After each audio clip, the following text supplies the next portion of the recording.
모닝 포믹스 함께하고 계십니다. 시장 얘기 이어가 보겠습니다. 테이바소프트 강승희 대표 함께합니다. 대표님 안녕하세요. 안녕하세요. 네, 한 주간 잘 지내셨죠? 네. 이렇게 한 주가 또 시작이 됐는데 오늘 얘기해 주실 내용이 상당히 일단 흥미롭습니다. 큰 주제로 항상 이제 갖고 와 주시는데 테슬라 살까? 테슬라 ELS 살까? 네. 이런 거거든요. 네. 어쨌든 최근에 테슬라를 살까예요? 아니요, 테슬라를 살까라기보다는 네. 그러니까 테슬라를 가지고 있었던 사람, 아. 현재 이미 테슬라가 어떻게 보면 우리나라 국민 중에 일등. 제 1등이잖아요. 네네네. 제일 많이 미국 가지고 주식, 있는데 비중 미국 주식 중에. 중에서도 제일 1등. 네. 어마무시한 포지션을 가지고 있는데 과연 그냥 테슬라를 가지고 있는 게 나을지 아니면 테슬라를 팔고 ELS를 사는 게 나을지 그러면 어떤 경우에 바꾸는 게 더 나을지 이런 부분을 잠깐 설명을 해보려고 그래요. 특히 구조들이 너무 이제 제가 이제 운용할 때보다도 구조 자체가 너무 보수적인 구조들까지 막 나오고 있어서 과연 이게 프라이싱이 어떻게 되는 걸까라는 고민까지 되는 상황이어서 한번 보면 좋을 것 같아요. 그리고 제가 실제로 해봤더니 네. 청약이 몰려가지고 100%못 받았어요.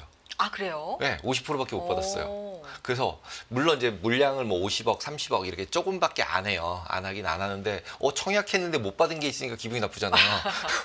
그러니까 인기가 그만큼? 높아진 거죠. 많다는 물론 거죠. 금액도 적긴 아. 적지만 계속 인기가 높아지고 있다. 그러면 그 인기가 높아지고 있다는 얘기는 좀 불안하거든요. 인기가 높아진 건 항상 문제가 생기더라고요. 그래서 이런 거는 어떻게 봐야 될까를 한 번 정도 짚어보면 좋을 것 같다라는 생각이 들어서 가져와 봤습니다. 테슬라 본 주식이 있고 이제 뭐 ELS를 비롯해서 파생 상품들이 여러 가지 네, 것들이 있죠. 여러 가지가 있다는 건데 네. 일단 최근에 어떤 부분을 짚어봐야 되는지부터 한번 볼까요? 그러면 네. 일단은 테슬라 한 종목이 25%만 빠지지 않으면 연 20%를 줘요. 이게 그 ELS 옛날에 낙인 뭐 이런 거 네, 어느 정도 무너지지 않으면 얼마까지를 주겠다, 약속한다. 약속한다. 근데 이게 테슬라를 가지고. 테슬라를 가지고 옛날에는 이제 코스피 뭐 H지수 뭐 S&P 이런 걸 섞었잖아요. 그 지수 연계. 지수 연계들이 네. 많았는데 네. 이제 지수 연계들의 수익률이 그렇게 높지가 않아요. 10%가 안 넘어가요. 그러니까 이제 수익률이 높은 걸 찾다 보니 테슬라나 팔란티어처럼 변동성이 큰 주식들이 기초 자산으로 바뀌고 있는 거예요. 네. 그리고 변동성이 크니까 당연히 쿠폰도 높고 네. 그러니까 20% 이상이 보니까 저도 확 눈에 띄어서 봤어요. 근데 제일 중요한 게 조금 아까 말씀하신 그 낙킨이라는 조건. 네. 낙킨이 뭐냐면 그 가격대를 3년 동안 한 번도 터치만 하지 않으면 원금 보장이에요. 근데 터치를 하게 되면 주식이에요. 그러니까 거기까지 한번 내려갔다 오지 않으면. 네, 거기까지 갔다 오지만 않으면 네. 주식으로 안 바뀌어요. 아하. 원금 보장이 되는 네, 거예요. 네. 근데 거기 갔다가 치는 순간 주식으로 바뀌어요.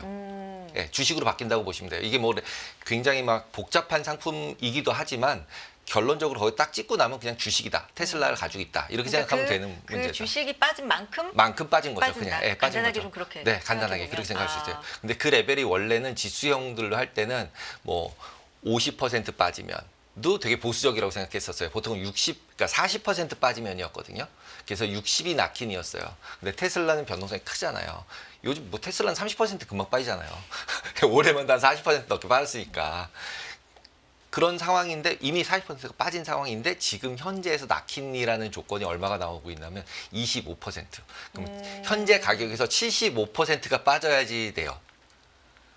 현재 25%? 25%라는 게 현재 가격에서 75%만 안 빠지면 원금 보장이에요. 낙힌 그래요? 레벨이 25%예요. 60 뭐 이런 레벨이 아니라. 그러면 오, 테슬라가 75%가 네. 빠져야 돼요.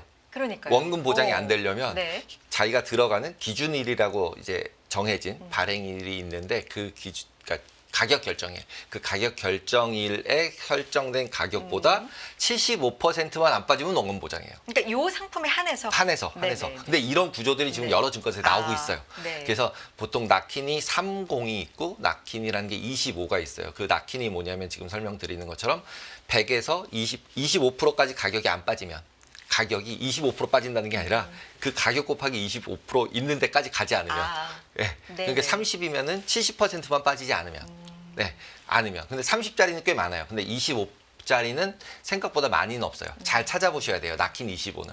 그래서 지금 딱 봤을 때 낙킨 25나 낙킨 30이나 큰 차이가 없을 것 같잖아요. 느낌상 5% 차이밖에 안 나잖아요. 근데 실제로 그런 상황이 발생하면 5% 차이가 너무 커져요. 그래서 그 부분을 말씀드리려고 가져온 거예요. 예를 들자면은 지금 현재 이게 테슬라 주가거든요. 네. 근데 왜 이렇게 생겼냐 하면 로그 스케일로 바꿨어요. 왜냐하면 옛날에 10불, 20불 때도 밑에 있거든요. 여기가 지금 2018년인데 20불이에요. 네. 그럼 지금 240불이니까 10배 났잖아요. 네네. 그래서 이 스케일이 똑같이 로그 스케일로 바꿔서 만들어 놓은 거예요. 어. 그냥 가격으로 만들어 놓으면 이렇게 옆으로 쭉 가다가 쭉 올라가서 끝이에요. 아. 그래서 이쪽 옆을 로그 스케일로 바꿔야 퍼센티지별로 움직이니까 그 위아래를 좀. 위아래를 좀 네네. 보려고. 그래서 보면은 밑에서 보시면은 밑에는 13불, 16불, 21불인데 뒤에 가면 540불이잖아요, 매니가. 네네. 그래서 고점 이제 488불 찍고 지금 현재 241불이에요. 그러니까 이것도 엄청 많이 빠진 빠졌죠. 거죠. 4, 50% 빠진 네. 상황이잖아요. 지금 이미 올해. 여기서 반토막이라고 반토막 흔히 거의 얘기하죠. 반토막 네. 가까이 이미 된 상태잖아요. 네. 그러니까 여기서 실제로 얼마까지 빠지면 되냐? 70% 빠져도 되냐? 75% 빠져도 되냐? 라는 레벨이 빨간색이에요. 그럼 네. 60불이나 72불이에요. 그럼 현재가 241불인데 테슬라가 60불까지만 안 가면 원금 보장이에요. 테슬라 60불 갈 수 있을까요? 없을까요? 그러니까 상품에 따라서 달라요. 여기까지 안 가면, 안 가면. 어쨌든 요 기준까지 네. 안 가면 원금 보장. 네, 네. 그러니까 30이면 원금 보장, 25면 원금 보장, 상품마다 다 달라요. 네네. 그러니까 잘 봐야 되는 거죠. 저 부분이 제일 중요해요. 뭐 얼마 이상 되면은 조기 상환 됩니다. 이것도 중요하지만 우리에게는 원금 안 깨지는 게 제일 중요하기 때문에 예, 원금 안 깨지는 게 제일 중요하기 때문에 이제 25, 30을 잘 보셔야 된다. 그리고 중요한 건 이건 테슬라에 투자하는 사람의 입장이어야 해요. 왜냐하면 이런 상품들이 안 간다고 얘기할 수 없어요. 왜냐하면 벌써 40% 빠졌잖아요. 그죠? 그러면 옛날에 고점에 들어갔다라고 가정하면 반까지 와서 이제 조금 있으면 터치할 수 있는 위험한 상태까지 네네. 금방 갈 수 있어요. 변동성이 너무 크기 때문에. 그래서 쿠폰이 20%나 주는 거예요. 그러니까 6개월 뒤에 지금 이런 아까 보여드렸던 구조 같은 경우는 6개월 뒤에 가서 현재 들어간 가격보다 25%만 안 빠지면 조기 상환되고 끝나요. 네. 그러니까 110 주고 끝난다는 얘기예요. 20%니까. 그러면은 테슬라 주가가 올라가지 않아도 나는 돈을 벌잖아요. 빠져도 10% 빠져도 110 받죠. 20% 빠져도 110 받죠. 그러면 좋잖아요. 그다음에 110 이상 올라가면 내가 손해죠. 테슬라 주가가 50%가 상승했어요. 그러면 나는 50 벌어야 되는데 10밖에 못 벌었잖아요. 네. 그거를 주고 그거를 내가 포기하고 대신에 그냥 밑에 빠져도 웬만큼 빠져도 나는 수익이 나야 한다. 그 다음에 여기서 아까 낙힌 얘기한 것처럼 25% 그러니까 75% 빠지거나 70% 빠지지만 않으면 원금 보장이다. 근데 만약에 터치하면 어떻게 되냐라고 하면 75% 깨졌겠죠. 근데 테슬라 가지고 있었어도 75% 깨졌잖아요. 이미. 아니 그러면 이렇게 들어보면 설마 이게 사실 녹인을 굉장히 초저 녹인으로 해놨기 때문에 메리트가 이제 있는 거죠. 있다. 그런 걸 네. 소위 말해서 매력으로 해서 이제 사는 거죠. 투자자들을 네, 맞습니다. 그럼 모은다 뭐 이런 얘기인데 네, 맞습니다. 들어보면 솔깃하죠. 하다가도 네. 뭐 이럴 것 같으면 주식 사죠. 주식을 하지라는 생각도 사실 맞아요, 한편으로는 맞아요. 들거든요. 맞아요. 뭐 어떤 관점으로 오늘 갖고 오신 그래서 거예요? 테슬라를 네. 이런 상품이 있고 테슬라 주식이 있으면 네. 내가 지금 테슬라 주식 투자자면 결정하는 하나의 더 포인트가 있는 거예요. 그냥 올라가진 않을 것 같아. 그냥 박스장으로 왔다 갔다 하는데 절대적으로 테슬라가 75%면 망하는 거잖아요, 거의. 여기서부터 이미 40%가 빠졌는데 여기서부터 또 75%가 빠져야 돼요. 그래서 60불이 돼야 돼요, 테슬라가. 그러면은 거기까지 갈 것 같진 않잖아요, 느낌상. 근데 나는 테슬라가 장이 잘 올라갈 것 같아. 지금도 많이 빠졌어, 40%. 그래서 전고점 다시 넘어갈 것 같아. 그럼 ELS를 해야 될까요? 안 해야 될까요? 하면 안 되죠. 안 되죠. 네, 안 올라갈 되죠. 거라고 난 네, 생각하니까. 그렇죠. 대신에 올라가진 못할 것 같아. 지금 뭐 경기 침체 얘기 나오고 있고 관세 얘기 나오고 있고 테슬라 이제 중국에서 못 팔게 될 수도 있고 뭐 복잡한 일들이 계속 있잖아요. 그러면 이런 상황이기 때문에 위로는 못 갈 것 같은데 그냥 박스에서 왔다 갔다 할 것 같아. 그렇다고 테슬라가 75가 빠져? 그럴 순 없지. 라고 생각하는 투자자가 있다면 생각해 보면 ELS를 가입을 하면 빠져도 주잖아요. 수익을. 그러면 기다리면서 수익을 받고 테슬라가 빠졌으면 그때 다시 ELS 상환 받은 걸로 테슬라 낮은 가격에 다시 사면 되는 거잖아요. 그러니까 이제 선택의 폭이 좀 다르다는 거죠. 그리고 거꾸로 이제 ELS라는 걸 운용했던 제 과거 경험으로 네네. 말씀을 드리면 ELS를 저걸 팔잖아요. 고객한테. 그러면 제가 뭘 하나 하면 내려가면 사고요. 올라가면 팔아요. 아, 내려가면 샀다 올라가면 팔고 내려갔다 사가지고 올라가면 팔고 이걸 막 모아서 그걸 쿠폰이라고 주고 샀다 팔았다 해서 더 많이 벌었으면 제가 번 거고요. 나머지는 고객 준 거예요. 예. 그게 이제 변동성 플레이, 뭐 델타 감마 트레이딩, 뭐 이런 얘기들을 쭉 하는 내용인데 그런 거 다 알 필요 없잖아요, 솔직히. 나는 그냥 25%안 빠지면 되는 거잖아요. 25까지 안 빠지면 되는 거잖아요. 그러니까 이제 내가 시장에 대한 뷰, 테슬라에 대한 뷰를 어떻게 볼 것이냐. 박스장일 때 그냥 가지고 있으면 테슬라는 그냥 오르락 내리락 한 채로 그대로 있잖아요. 근데 ELS로 갈아타면 수익을 보고서 갈아탈 수 있는 거죠. 그러니까 이것도 결국은 예상을 해야 된다는 거예요. 내가 테슬라가 어떻게 될 것 같다. 그리고 나는 이 테슬라가 현재 있는 테슬라를 팔고 ELS를 살지 아니면 ELS가 만기가 됐을 때 ELS를 다시 들을지 아니면 테슬라 주식으로 갈아탈지 이거를 계속 선택을 해야 된다. 똑같은 테슬라를 놓고도. 네. 예, 그래서 이 부분들이 중요하고 그다음에 제가 아까 말씀드린 것처럼 30%냐 낙킨이 25냐의 차이를 보시면은 낙킨 30짜리는 72불이에요. 근데 만약에 70%가 빠졌다고 가정을 해볼게요. 네. 72불이 됐어요. 네. 72불이 됐으면은 거기서부터 60까지 여기서는 시작할 때는 5% 차이밖에 안 나잖아요. 네. 근데 72에서 60까지 빠지려면 17%가 빠져야 돼요. 네. 그러니까 5% 차이가 적은 퍼센트제가 아니에요. 그렇죠. 네, 아니에요. 내려간 상황 하에서는 비율이 확 높아져요.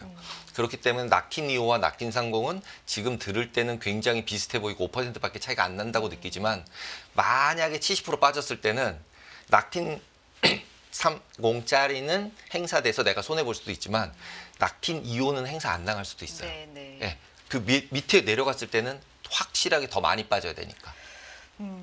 그래서 지금 뭐 그러신 분은 없겠지만 사실 이게 이 정도까지 빠지겠어? 라는 어떤 믿음이 네. 작용할 수도 있잖아요. 있죠, 그렇죠. 있죠. 그래서 네. 어떻게 보면은 거기까지 안 빠지면은 원금도 보장되고 네. 뭐 수익도 있고 하니까 네. 어떻게 보면 안전하다라고 생각하실 수 느낄 수 있는데 있는 거죠. 이런 상품은 절대로 안전한 안전한 거 거하고는 아니에요. 멀잖아요. 예. 그러니까 네. 테슬라 주식 하시는 네네. 분들이 해야 되는 상품이에요. 어떻게 생각하면 나 이거 정기금 드는 네. 사람은 이런 거 절대 하면 안 되는 거죠. 네. 예. 하면 안 되는 거고 나는 원래 테슬라 주식을 투자하고 있는데 그냥 테슬라 주식이 급등할 것 같지 않고 박스장일 것 같다라고 했을 때는 이걸로 갈아탔다가 다시 테슬라로 옮겨 타면 되죠. 상승할 것 같을 때. 근데 그걸 모르겠고 나는 그냥 계속 테슬라가 좋아요라고 하시는 분들은 테슬라 그냥 보유하고 있는 거죠. 그래서 선택의 폭이다. 그리고 이런 ELS들, 종목형 ELS는 그냥 주식이다라고 생각하고 하셔야 돼요. 예. 주식이다라고 생각해서 빠지면 빠져요. 이것도 똑같이 주식이랑 똑같아요. 테슬라랑 똑같아요. 그래서 이제 실질적으로 보면 옵션을 파는 꼴이기 때문에 실질적으로 위는 막혀 있잖아요. 아까도 계속 얘기했지만 그 부분을 고려를 하셔서 꼭 투자를 하셔야 된다. 그리고 선택을 하셔야 된다라는 말씀을 드립니다. 그리고 요즘 보면 사실 하루에 뭐 2자리 퍼센테이지 위아래로 움직이는 게 가능해 보이잖아요. 그쵸. 그렇죠. 네. 이렇게 변동성이 좀 너무 크고 커진 불확실성이 상태. 커졌기 그래서 때문에. 20%가 네. 나오는 거예요. 아. 보통 때는 저런 테슬라도 10%밖에 안 줘요. 12, 13 뭐 이렇게밖에 안 줘요. 그 다음에 종목도 찾아보시면은 테슬라에 팔란티어 들어있는 페어들도 많아요. 그럼 24%. 둘 중에 더 많이 빠진 거에 연동되는 거. 지수형 했던 것처럼. 근데 그런 팔란티어 같은 경우도 50% 빠지는 거 쉽게 빠질 수 있거든요. 워낙 비싸니까. 그렇지만 실제로 지금은 팔란티어 주식 투자하시는 분도 우리나라에서 제일 또 많아지고 있는 맞습니다. 상태이기 때문에 아이온큐랑 팔란티어랑이 제일 많아지고 네. 있기 때문에 불리시하게 보는 거기 때문에 급등할 거라고 보면 그냥 주식을 사는 게 당연히 나은 거고요. 급등하지 않고 박스장일 것 같다라고 했을 때 이런 ELS 상품을 고려해 볼 수 있다. 왜냐하면 지금 약간 뭐 침체기 나오고 좀 부담스러운 주식 상황이니까 거기다 이제 데드크로스 생겼고 하락세로 돌았다라고 얘기하고 있고 침체 후 얘기까지 나오고 있으니까 올라가지 않을 거면은 조금 밑에 방어되면서 이제 수익이 생기는 게 좋은 상품일 수도 있잖아요. 그래서 분명히 전망을 하고서 투자를 해야 된다라는 얘기입니다. 알겠습니다. 맹신할 수 없다. 네, 뭐 이런 부분이고요. 조금 변동성이 커졌다. 이건 확실한 것 같고요. 커져서 네. 수익률을 저렇게 줄 수 네, 있다. 그러니까요. 그렇게 보시면 되겠습니다. 이런 부분 좀 눈여겨보고 명심하도록 하겠습니다. 최근에 이 테슬라 기초 자산으로 하는 ELS 발행이 좀 늘어서 엄청 많아졌어요. 네, 되게 많았어요. 네. 팔란티어랑 그다음에 테슬라랑 엔비디아. 엔비디아 네. 이 세 개가 정말 많아지고 네. 있어요. 그거의 매력적인 게 저 20% 레벨이. 그러니까. 네. 하지만 주의가 좀 필요하다. 필요하다. 그리고 낙킨 레벨을 꼭 체크하셔라. 그리고 2호 낙킨과 30 낙킨은 완전히 달라요. 네. 그래서 하실 거면 뭐 쿠폰이 좀 낮아지더라도 2호를 하시는 게 훨씬 더 안전하다. 30과 2호의 차이가 별거 아닌 것 같지만 끝에 가서는 심오한 차이를 낸다. 알겠습니다. 다음은 하이힐드 스프레드 얘기를 좀 해볼 텐데 4.16%로 급등이라고 이제 제목을 달아주셨습니다. 하이힐드 스프레드 그러니까 우량 채권과 좀 저등급 채권 저등급 사이, 채권과 국채와의 네. 이제 신용등급 차이. 그렇죠. 네. 신용등급의 차이. 이게 이제 높아지면은 조금 위험 신호다. 위험 신호죠. 네, 네. 이렇게 네, 받아들이는데 그게 4.16%로 급등했다. 많이 높아진 겁니까? 1년 사이로 보면 그런데 아. 길게 보면 별로 높지가 않더라는 그래요. 거죠. 네. 그래서 그걸 쭉 한번 네. 보면은 2007년도 때 이 차트에서 보시면 완전 급등해서 이 올라갔던 이 제일 시기가 미국 망한다. 네. 서브프라임이에요. 네. 그 다음에 여기 밑에가 2011년도, 그 다음에 2015년도, 2020년도 코로나겠죠. 20년도 이게 노란색이 이렇게 노란색이 톡톡 튀는 네, 부분들. 톡톡 튀는. 네. 그리고 대체적으로 그림을 보시면은 이 톡톡 튀었을 때가 오히려 네. 단기적으로는 주가가 저점이었어요. 주가는 지금 무슨 색인가요? 파란색. 파란색. 파란색이 네. 러셀이에요. 네. 왜냐하면 지금 보통 중소형 정크본드라고 불리우는 이제 좀 나쁜 중소형 채권들이기 때문에 그런 게 모여 있는 러셀 2000을 기준으로 가져온 거예요. 그래서 이제 파란색이 러셀 2000이거든요. 근데 네. 보시면은 급락했을 때가 단기적으로 이제 딱 맞아져요. 하락했을 때가. 그죠? 파란색이 잘 안 보이긴 하시지만 빠졌고 여기 빠졌다가 저점일 때. 그래서 지금도 어떻게 생각하면 이 부분이 저점일 수도 있어요. 러셀도 빠졌고 그다음에 이제 하이힐드 스프레드도 올라왔고. 그럼 여기서 더 안 가고 여기서 주가가 반등해서 올라간다면 지나고 나서 우리가 보면 여기가 많이 오른 거였어라고 얘기할 수 있어요. 근데 과연 지금이 많이 올랐을까? 라고 생각을 해보면 조금 아까 앞에 보여드린 차트에서 나온 부분에서 2007년 8년은 서브프라임, 네. 그 다음에 11년도는 미국 신용등급 강등된 적이 있어요. 네. 그러면서 난리가 나면서 오히려 미국이 문제가 있었던 게 아니라 유럽들이 난리가 났어요. 아. 그리스 뭐 묻어놨다고 하고 막 유럽 재정위기 나온다고 하고 이때가 이제 2011년 12년. 그 다음에가 올라갔던 데가 이제 유가 급락하고 중국 경기 둔화된다고 하면서 이제 신흥국 난리가 났던 시기가 2015년, 16년도 그때 그리고 이제 20년도 팬데믹. 네. 근데 그때마다 보면은 다 8% 레벨까지는 다 올라갔어요.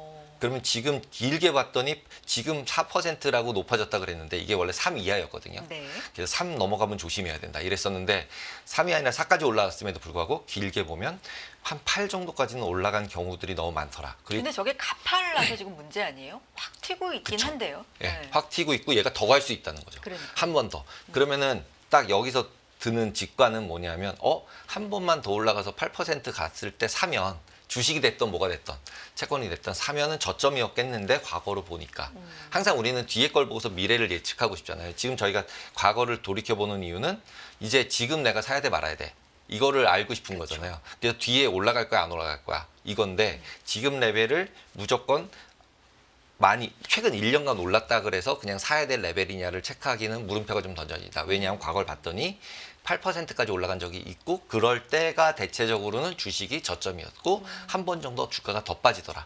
그러면은 지금 이후에 장이 올라갈지 또 내려갈지를 되게 예상하기는 어렵지만 현재 상태에서는 대부분 이제 침체 얘기 나오고 데드크로스 얘기 나오고 200일선 하락 나오고 전체적으로 이제 하락 추세로 접어들었다고 얘기를 하고 있잖아요. 그러면 이제 어디선가 매수를 해야 돼. 현금을 많이 가지신 분들은 이제는 매수 기회를 오히려 노려야 되는 시기인 거고 이미 뭐 주식으로 100% 가지고 계신 분들은 뭐 그냥 몸으로 이제 맞으면서 갈 수밖에 없는 상태고 그렇기 때문에 지금 이제 어느 시점에 매수할지를 고려하는 게 되게 중요한 시기인 것 같아요.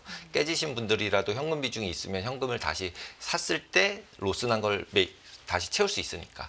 근데 지금 막 사서 공격적으로 살 수 있냐?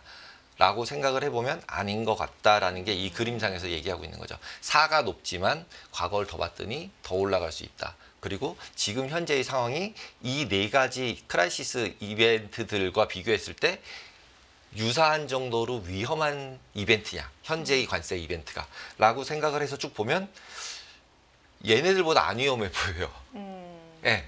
여기서 한 단계 더 가서 침체가 오고 그 다음에 금융위기와 같은 이제 크라이시스 예를 들면 이제 트럼프가 제일 걱정했다는 10년째 금리가 5% 이상으로 올라가고 막 이런 상태들이 유지가 되면서 금융시장 자체가 이제 변동성이 더 심해지는 지금도 어떻게 보면 은행주 같은 경우는 계속 올라가고 있잖아요. 미국 은행주 같은 경우. 그 얘기는 그렇게 금융위기로 발전될 가능성은 적은 상황이라고 볼 수 있죠. 네. 그러면 4%를 넘겼다라는 건 상당히, 그리고 그 속도가 좀 가파르게 네. 좀 튀고 있다는 건 경계를 해야 될 거고, 과거의 사례를 보면 한 요게 8% 정도 네. 이제 가는 사례가 굉장한 위기였다. 이게 위기였다. 시작이었다. 이제 그리고 이렇게 그게 보니까. 아까 말씀하신 것처럼 빨리 간다는 거예요. 네. 지금 4도 빨리 왔어요. 그러니까요. 3에서는 3 이하에서는 굉장히 오랫동안 있었는데 여기까지 올라온 건 진짜 한 달 내에 올라온 거거든요. 4월 2일 트럼프 때문에. 네, 그래서 결국 이번에도 여기서 또 트리거가 되면 또 트럼프가 트리거를 하겠죠. 그게 이제 뭐 파월을 해고한다든지 뭐 아니면은 그래서 금리가 급등한다든지 그러면서 인플레이션이 계속 유지가 된다든지 하면서 결국은 스태그플레이션 얘기가 나오면서 과거 지나서는 2025년 스태그플레이션 이렇게 표에 들어가는 상황이 생겨 있으면 이쪽에 하이힐드 스프레드 8% 아무래도 찍혀 있겠죠. 네. 미래에 가서 봤을 때. 그러면은 또 지나서 보면은 지금 아까 차트에서도 보셨지만 이런 이벤트의 상황일 때 주가 여기서도 보면 저점이에요. 네. 그리고 여기 급등했을 때도 여기도 저점이에요. 그리고 여기 급등했을 때도 서프라임 난리였다고 치지만 거기가 저점이에요. 그러니까 노란색이 툭툭 꼭지를 찍을 때 파란색은 아래로 이제 꼭지를 꽃이 찍고 아래를 네네. 찍고 거기서 네. 턴어라운드 할 때가 네. 거의 저점이었다. 그러니까 저점을 내가 꼭 잘 유지를 네. 하면서 매수를 해야겠다라고 하면 이걸 모니터링 했다가 사야 되는데 지금 4가 저점이 그러니까 이미 높아진 거일 수도 있어요. 하지만 한 단계 더 있을 수 있다는 부분을 지금은 차트상에서 봤을 때는 과거를 봤을 때는 있다. 그러면 여기서 한 번 더 나오면 그때 사야겠다. 이런 생각이 좀 드네요. 그 파월 언급해 주셨으니까 관세도 아직 뭐 해결은커녕 뭐 시끄러운 초반의 단계라고 할 수 있는데 파월 의장 그 어떤 해임 뭐 이런 얘기까지 꺼내 들고 나오면 왜 그런 거예요 정말? 관세는 약간 끝난 느낌이에요. 네, 느낌상으로는 위아래 그래요? 찍어준 것 같은 느낌. 왜냐면 이제 145, 125 얘기 나왔고. 그러니까 정점을 지났다라는 건 분명하다. 그러니까 분명까지는 아니지만 거의 한 80% 정도는 지나간 것 같아요. 왜냐하면 지금 되게 막 위기라고 얘기하지만 이미 5,000 S&P가 깨졌다가 5,300이에요. 그럼 저점 대비해서는 생각보다 올라왔어요 이미. 그러면 그 저점하고 이제 이전에 4월 2일 날 있었던 레벨하고 이 차이가 거의 1000포인트예요. 네. 나스닥은. 그러니까 이 밴드 내에서 변동이 크게 위아래로 움직이지 이 저점을 대신에 한 번 정도는 깬다면 이제 아까 지금 우리가 본 것처럼 제가 8%가 있겠죠. 하이힐드. 네, 하이힐드가 8%가 있어야 이제 S&P 기준으로 봤을 때 뭐 4,800, 4,500 이런 레벨까지 갔겠죠. 그러면은 그때 가면 이제 무서워서 우리가 못 사요. 아무것도 못 해요. 근데 지금 이거를 미리 생각을 해서 4,500이 가면 나는 살 수 있을 거야 라는 마음을 갖고 캐시를 잘 준비하고 있다가 그런 레벨 갔을 때 사면은 리커버리 할 때 빨리 올라가겠죠. 이 차트에서 본 것처럼. 근데 일반적으로는 그렇게 된 상황에서는 이미 다 사서 캐시가 없어요. 현금이 없어요. 그래서 못 사요. 그러면 리커버리 되더라도 빨리 리커버리 못하고 3년, 5년, 2년을 기다려야만 원금이 온다는 거죠. 네. 그래서 리스크를 현재 상황에서는 어느 정도 줄이는 게 맞는 상황이고 그런 상황이라면 그렇다고 해서 여기서 급등 안 한다는 보장도 없잖아요. 그러니까 주식을 다 팔아라. 이것도 되게 난해해요. 여기서 현재 레벨에서는. 여기서 올라가도 뭐 할 말은 없어요. 솔직히 제가 볼 때는. 뭐 큰 문제 없다. 그리고 돈 푼다. 미국만 안 풀고 있지. 지금 유럽도 돈 풀고 중국도 돈 푸니까 그런 것들을 고려해 보면 뭐 물음표가 항상 있기 때문에 잘 현금 비중을 조절하시면 좋겠다라는 생각입니다. 짧게 이번 주부터 나오는 이제 데이터는 관세가 반영이 조금씩 이제 되기 시작한 데이터고 뭐 테슬라 실적도 있고 네. 뭐 여러 가지로 좀 중요하다. 알파벳 제일 중요하죠. 그러니까요. AI들. 네. AI 실적에서 제일 중요하지 않을까 생각해요. 알파벳 숫자. 예, 거기서 뭐라고 가이던스를 줄지. 그다음에 오늘 나온 뉴스로는 양자에 몰빵하겠다고 또 이제 구국에서 얘기를 하셔서 이제는 AI를 또 양자로 하실 건가 보다 뭐 이런 생각도 들고 그래서 그런 새로운 투자가 계속적으로 일어나고 그게 생산성을 높일 수 있는 실질적인 어떤 숫자를 보여준다면 다시 여기서 리바운드 할 가능성도 분명히 존재하고 있는데 지금은 너무 관세 보고 있지만 관세 다음에 뭐가 나올지를 관심을 갖고 보는 게 훨씬 더 지금은 중요한 시기인 것 같습니다. 알겠습니다. 오늘 여기까지 듣도록 하겠습니다. 테이바소프트의 강승희 대표 함께했습니다. 대표님 말씀 고맙습니다. 감사합니다. 매일 돈을 쓰는데 그 가치는 누가 정할까요? 정답은 슈퍼달러 슈퍼리치에 있습니다. 복잡한 공식은 빼고 투자 타이밍을 잡는 환율의 핵심만 담았습니다. 빠르게 변화하는 금융시장, 그 중심엔 언제나 환율이 있습니다. 오늘부터 환율과 썸 타볼까요?